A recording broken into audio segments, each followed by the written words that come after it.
So we're talking about John's thesis statement that we find at the end of toward the end of John's gospel. And a thesis statement, as I mentioned, is usually given up front, but he waits till the end to tell us why he wrote it. These were written, what I wrote so that you may believe that Jesus is the Christ, the Son of God, and that in believing you may have life in his name. And I talked to you about how the question that's being asked throughout John is, who is this guy? And John wants us to come to the conclusion that this guy is Jesus. He is the Messiah that Israel has waited for, and we owe him everything. We should bow our lives, our will, all of who we are to him. Yes? Yes, you may. So, that's his purpose. And why do you think John chose the stories that he chose to tell about Jesus? Why? Because he says Jesus did a bunch of other things that I didn't write down. Why? How did he choose what to write down and what not to write down? Because all of it's important.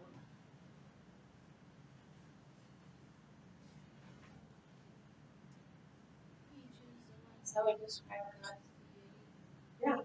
He chose those ones that best expressed that Jesus is the Christ, the Son of God.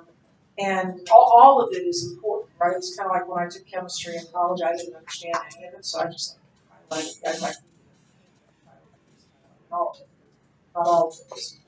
And all of it is important. All of what Jesus did is important, and all of what John wrote is important, but he chose selectively those stories, those conversations, those monologues that showed Jesus to be the Messiah. So now Jesus did many other signs in the presence of the disciples, which are not written in this book, but these are written that you may believe that Jesus is the Christ, the Son of God, and that by believing you may have life in his name. And then just after that, or just the next chapter over, right toward the end of his book, that's the last chapter, he says this. Now, there are also many other things that Jesus did. Were every one of them to be written, I suppose that the world itself could not contain the books that would be written. I don't think John's just saying, hey, he did a lot of things while he was on earth for 33-ish years. He did do a lot of things while he was on earth for 33-ish years, but I think he's talking about what Jesus has done. Jesus said, before Abraham was, I am. John writes, in the beginning was the Word, and the Word was with God, and the Word was God. He was in the beginning with God. That means Jesus is God. It means that Jesus is eternal. And if we could write down, I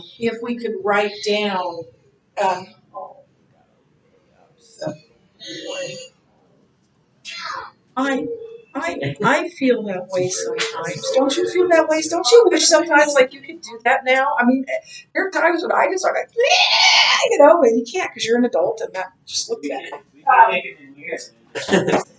He would love sitting next to you. But he just turned to Mrs. Schrog. Okay, which one of you are going to do this to Mrs. Schrog? Mrs. Schrog went, no! Oh, yeah, that's not. That's not good. That's not good, yeah. But she's just holding his little hand. Carrying him along. Okay, so anyway, if we tried to write down everything Jesus has done from eternity past into eternity future, we couldn't do it. The world would be a very inadequate library indeed, one scholar said, if we tried to do that. So he chose what he chose to write carefully and intentionally. And he had this twofold purpose. The first purpose was to cause people to believe that Jesus is the Christ. But these are written that you may believe that Jesus is the Christ, the Son of God, and that by believing you may have life in his name. What does Christ do? He says that Jesus is the Christ. What is it? Who is he? Yeah, he's the Messiah. He's the Messiah that had been foretold, who had been awaited for millennia. It's first mentioned early on in Genesis. And throughout the Old Testament, we see these glimmers and these statements about somebody's going to come and make everything right. And so the Jews were looking for Messiah. The Jews were waiting for Messiah. And here he is. And they reject him. Messiah comes. And there are these 400 years between the end of the writing of the Old Testament and Jesus' birth. 400 years. And it's called the 400 silent years. I don't think that God was actually silent during that time. I think nothing was written during that time that has survived for us about Jesus and about Messiah. And so he comes, and they've awaited him for all these years, and they don't recognize. They don't realize. In fact, they kill him. They kill the hope, the light of the world. And then the second purpose is to show how to obtain life through his name. I don't really like that word obtain, because obtain means that we get it, that we do something to earn it, and that's not true. But to show us how we can have eternal life through Christ. So simple. To cause people to believe so that they can have eternal life. And as I mentioned to you before, that eternal life doesn't happen when we die. Eternal life happens when we trust Christ. As a 17-year-old girl alone in my bedroom, I made that decision. And that is when eternal life began for me. And before that time, I was unhappy. I was lonely. I was angry. I was rebellious.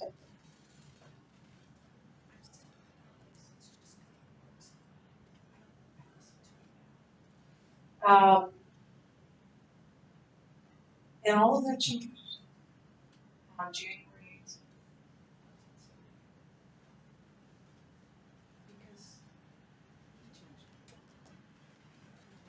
Not because I did anything, but because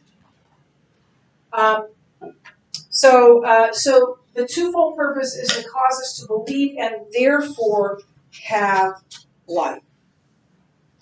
And so John's Gospel was written to draw a response from people. John's Gospel wasn't written so we'd go, cool. God so loved the world. I think that's going to go far. It was written so that we would respond, not that we just go, but that we would respond in faith to what Christ has done. And once you really, truly realize what Jesus was willing to go through for you, I don't know how we can just look at that and go, the magnitude of his suffering was horrific. But he was willing to do that because he loved you. So I believe that it's important that we see this is the Messiah. The Jews largely missed it. How sad is that? That they were waiting for thousands of years and they missed it. How sad is that? Years ago when I taught world religions at Miller North, when we'd be on the Judaism unit, I'd bring in a rabbi that was a rabbi here in Omaha. His name was Rabbi Brooks. He passed away a number of years ago. And I had one of my students ask, how do you know Messiah hasn't come? And he had my students look out the one window we had in the room and said, look out the window. Is everything right out there? My students said, no. Messiah's going to make everything. Is Messiah going to make it? Eventually. He will. But he came the first time to make us right. And he will come again. And the reason we know that will happen is because he came the first time to make us right. Yes, start. This summer I went to a missionary training camp because it was a missionary. I remember that. And they had this lesson called The Open Heart of God.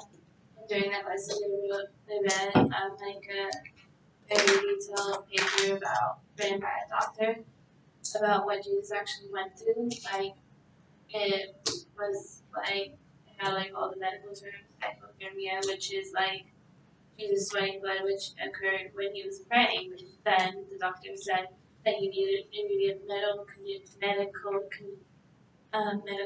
attention right then, or he started sweating blood. Otherwise, he would die. Yeah, and we'll actually walk through one of those as well. Maybe not the same one, but we'll walk through late in the year. Walk through. Yeah, it's pretty gruesome. So I want to make sure I told you. Here's the deal, though. As I said yesterday, there's only one way. And if we are going to refuse to yield our lives to Jesus, we're on our own. There's no one else who can say. So either, and I was stubborn and took me wrong. I was raised in the church. I was raised incredibly confident. But I was stubborn. Right? I thought I could.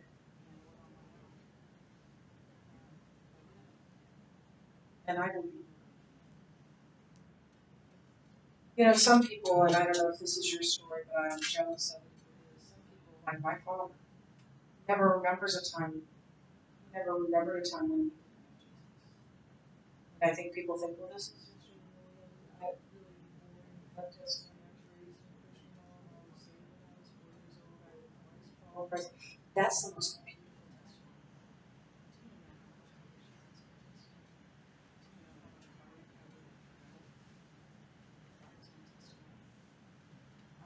And I think it's. But here's the thing. I was one of the like superstar students in youth group, right? I knew the answers. You're in a Christian school. Some of you have been here since kindergarten. You've been taught the Bible this is the 11th year you've been taught the Bible, and you know a lot of stuff. But knowing a lot of stuff doesn't mean you know Jesus. When I was in I think the summer between my 9th and 10th grade year, I'm seeing the pictures. Billy Graham came and had lunch at our house. True story. It's excuse me, I'm sorry, I just pulled the size of your stuff. Billy Graham was the greatest evangelist of his day. He's now with Jesus. But, very, very, very famous. I have known that. Well, you're young, so you get a pass. To tell you this story, you have to understand why, because it wasn't just this random, hi, I'm Billy Graham, can I have a lunch? My father was in the Air Force. At the time, we were in Brussels, Belgium, and Billy Graham was coming for a crusade, is what they called him. And my father was the deputy chairman of the NATO Military Committee. The NATO Military, you know what NATO is? Anybody know what NATO is? The treaty organization? Okay. So it's the most important group for Europe and the United States. It's our pact with those NATO nations that an attack on one is an attack on all. And my father was the deputy chairman of that. So he was the highest ranking American military official in NATO. There was the chairman was a 4-star, but my father was a 3-star. So my mother, when she found out that Billy Graham was coming for a crusade, she wrote him a letter inviting him to our home for a brunch in his honor with all of the other members of the NATO Military Committee and their wives. And he said yes. One of the credos my parents taught me is, go ahead and ask. The worst they can say is no. And I live by that. You can ask either of my bosses. I live by that credo. Now, here's the thing. I ate lunch with Billy Graham. I talked to Billy Graham. I met Billy Graham. I've got the pictures to show it. But I didn't know Billy Graham. And I'm sure within 2 weeks he forgot all of our names. There's a difference between knowing a lot about Jesus. There's a difference between being in a place where you hear about Jesus and knowing Jesus. And I would submit there's no more important thing than that we know Jesus. And life just doesn't work very well. So it's not enough just to know about Christ. We have to have a response to what he has done. We are not saved by that. Paul writes in Ephesians 2, for it is by grace you have been saved through faith, and that not of yourselves. It is the gift of God, not a result of works, lest any person would boast. It is all predicated on what Christ has done, not what I have done, not what you have done. But there is this response to what Christ has done. And there is this act of the will to say, I am going to follow and obey you. We don't do it perfectly because we're human. But that's what it means to follow Christ. Follow him and obey him and know that he alone can give us. So I want to humbly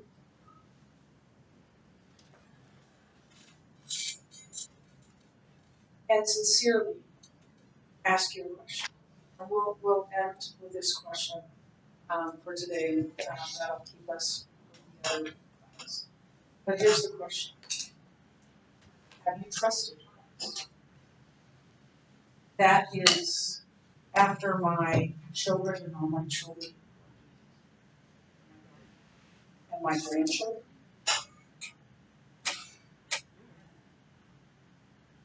Ones that I have a passion. And you can find it. I bought it.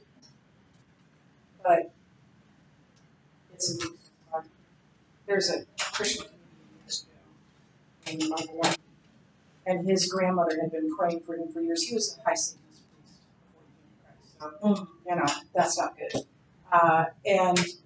And his grandmother just faithfully prayed for him, prayed for him, prayed for him. One of the things he used to say is, if someone's praying for you, just give up. Especially if it's your grandmother, give up. Yeah. Once you're on the other side,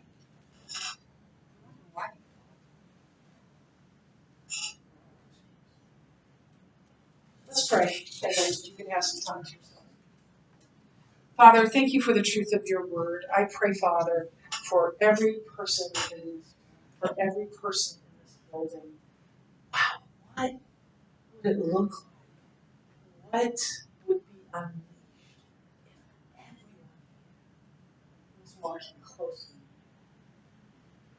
I believe the Cornerstone Christian School is one of those powerful forces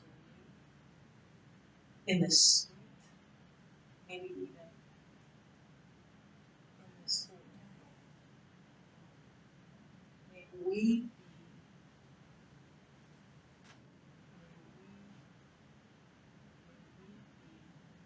evidence of who you are, and may we take that truth and tell it in Jesus' name. That's it for today.